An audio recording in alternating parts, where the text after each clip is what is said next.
Uy, paano mo nga malalaman na peke o kaya naman legit ang isang health insurance company? Ito yung 6 tips na ibibigay ko sa iyo para malaman mo kung totoo or peking health insurance ang ini-offer sa iyo o mismo yung agent. Number 1, registered sa Insurance Commission.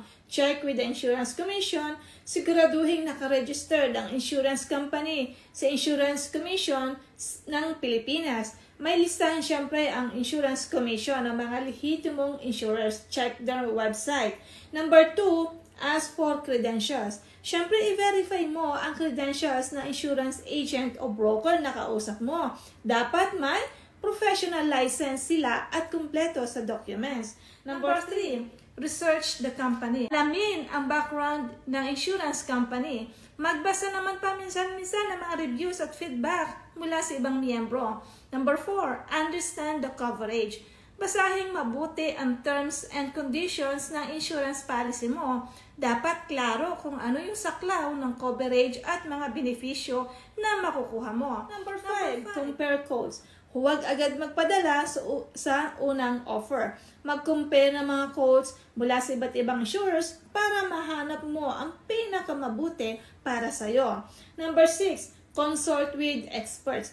Maaari rin mag-consult ka sa mga financial advisor or insurance expert. Magtanong para mas maintindihan ang buong proseso at buong detalye. Kapag isa sa mga nabanggit ko ay hindi may provide sa iyo ng agent mo, abay, may sinyalis na fake or hindi legit ang offer niya o mismong ang iyong agent. Ano dapat gawin? Lumayo ka na. Huwag mo na siyang entertain. Alam mo ba na sa pamamagitan ng maingat na pag-aaral at pagsusuri, masiguro mo na ang health insurance mo ay legit at totoo. Ito ay napakahalaga para sa iyong kalusugan at syempre sa financial security.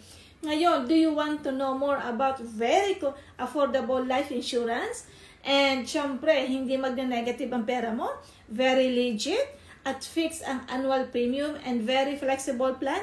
I-message mo ako right now. Message me, I'm interested below. Have a good day and thank you so much.